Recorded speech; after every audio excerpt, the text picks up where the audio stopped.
तो इस वीडियो में डिस्कस करेंगे सेडिमेंटेशन ऑफ वेस्ट वाटर के कुछ इंपॉर्टेंट ऑब्जेक्टिव क्वेश्चंस और बढ़ते हैं पहले क्वेश्चन की तरफ जो हमें पूछता है कि in primary sedimentation of domestic waste water about fill in the blank percent suspended solids are removed. Okay, याद रखना value 45 to 60% of suspended solids are removed in primary sedimentation of domestic waste water. ठीक है, 45 to 60% suspended solid. और अगर बात करेंगे BOD value की तो यहाँ पे बीओडी रिमूव होती है 30 to 45%। ओके, रेंज में depending upon sewage characteristics. Suspended solid कितना 45 to 60%, बीओडी रिमूवल कितना 30 to 45%। ये दोनों रेंज है। अगर इन्फ्लुएंट वेस्ट वाटर का कैरेक्टरिस्टिक जैसा जैसे चेंज होता है, अगर स्ट्रॉन्ग वेस्ट वाटर है तो उतनी ज़्यादा उसकी एफिशिएंसी भी बढ़ेगी, उसके हिसाब से यहाँ पे ये रेंज में फ्लक्चुएशन आने वाला है। ठीक है, रेंज याद रखो 45 to 60 सस्पेंडेड सॉलिड, उसके बाद 30 to 45 बीओडी रिमूवल। ठीक, चलो। Secondary settling tank can remove flocculated solids up to 99%।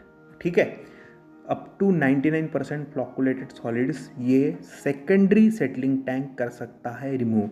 ठीक है, उसके बाद chemical used in chemical clarification of waste water. कौन से केमिकल यूज किए जाते हैं केमिकल क्लैरिफिकेशन में? Alum, lime, ferric chloride, any of the above. Answer है एनी ऑफ द अबव। आप यूज कर सकते हो कोई भी। एलम केमिकल फॉर्मूला कैसा, केमिकल फॉर्म कैसा, Al2SO4/3 × 18H2O। उसके बाद लाइम भी यूज कर सकते हो जिसका केमिकल फॉर्मेट है CaOH/2। उसके बाद फेरिक क्लोराइड FeCl3, या फिर आप यूज कर सकते हो फेरस सल्फेट जिसको बोला जाता है कॉपर एस FeSO4.7H2O, या फिर फेरिक सल्फेट जिसका केमिकल फॉर्म है FeSO4/3। ठीक है, तो आप कोई भी केमिकल क्लैरिफिकेशन के लिए यूज कर सकते हो सेडिमेंटेशन प्रोसेस में। ठीक, चलो। Detention time for primary settling tank and secondary settling tank is fill in the blank and fill in the blank respective. देखो, प्राइमरी सेटलिंग टैंक का डिटेंशन टाइम है 2 से 2.5 घंटा, 2 to 2.5 आवर्स, और सेकेंडरी सेटलिंग टैंक का detention time है 1.5 to 2 our, 1.5 से लेकर 2 घंटे तक। अगर इंडस्ट्रियल वेस्ट है तो इस डिटेंशन टाइम को आप बढ़ा भी सकते हो, ज़्यादा डिटेंशन टाइम हम प्रीफर करेंगे।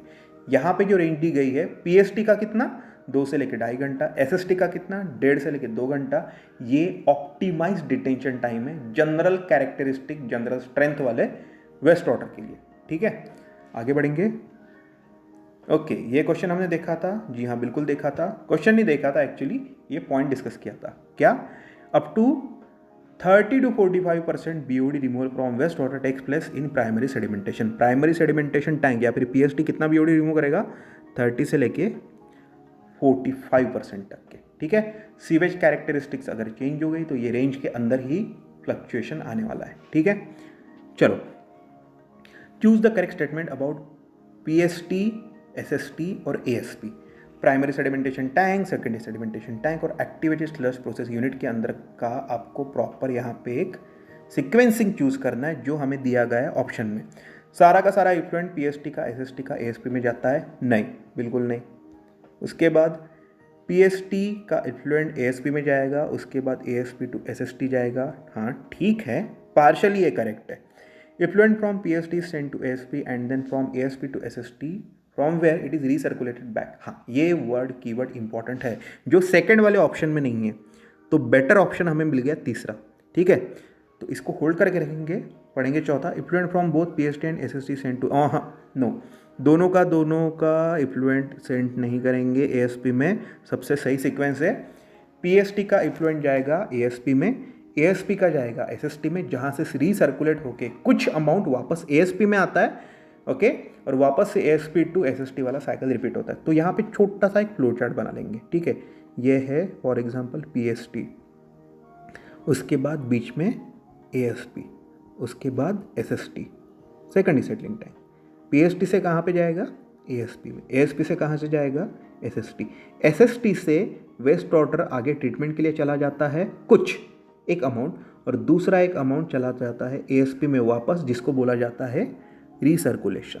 ओके, और एएसपी से क्या निकलेगा? स्लज निकलेगा। वो स्लज किसकी तरफ जाएगा? स्लज ट्रीटमेंट के लिए। स्लज ट्रीट करेंगे, उसको वॉश करेंगे, उसको ड्राई आउट करेंगे, उसके केक्स बना के उसको प्रॉपरली लैंड पे डिस्पोज कर देंगे या फिर लैंडफिल में जाके दबा देंगे। तो एएसपी से निकलने वाला वेस्ट कौन सा? स्लज, और SST से जो आगे बढ़ जाता है वो क्या रहता है, वेस्ट वाटर, जो फर्दर ट्रीटमेंट के लिए आगे बढ़ेगा। ठीक है, तो करेक्ट सीक्वेंस क्या, PST to ASP, ASP to SST, waste water निकल गया और कुछ पोर्शन ASP में रिसर्कुलेट हो गया। तो एक वर्ड यहाँ पे फोकस करना है, recirculation. In multistage biological treatment units intermediate settling tanks are used between. Intermediate settling tank अगर यूज़ करना है तो उसका बेस्ट तरीका है कि जितने भी आपको इंटरमीडिएट सेटलिंग टैंक लगाना है वो यूज़ करना है अपने PST और SST के बीच में। जितने भी इंटरमीडिएट टैंक आएंगे, लेट्स से नंबर 1 वाला इंटरमीडिएट सेटलिंग टैंक IST जिसको बोलेंगे, ठीक है, ये नंबर 2, ये नंबर 3, जितना भी करना है यूज़ करो, लेकिन किसके बीच में करना, PST और SST के बीच में। ठीक है, आगे बढ़ेंगे। सेप्टिक टैंक, सेप्टिक टैंक क्या है? सेप्टिक टैंक होता है एक सेडिमेंटेशन टैंक और डाइजेशन टैंक भी।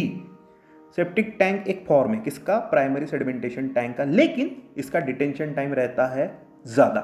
ओके, जो भी स्लज अंदर आएगा वो नीचे हो जाएगा सेटल, और वहाँ पे चालू हो जाएगा एनारोबिक ट्रीटमेंट, जो सेप्टिसिटी या फिर सेप्टिक कंडीशन जिसको बोलते हैं वो बनाएगा, और यहाँ पे चालू होता है एनारोबिक डाइजेशन करके सेप्टिक टैंक को बोला जाता है सेडिमेंटेशन टैंक और डाइजेशन टैंक। तो ऑप्शन कौन सा सिलेक्ट करना है भाई, सी, बोथ A एंड B।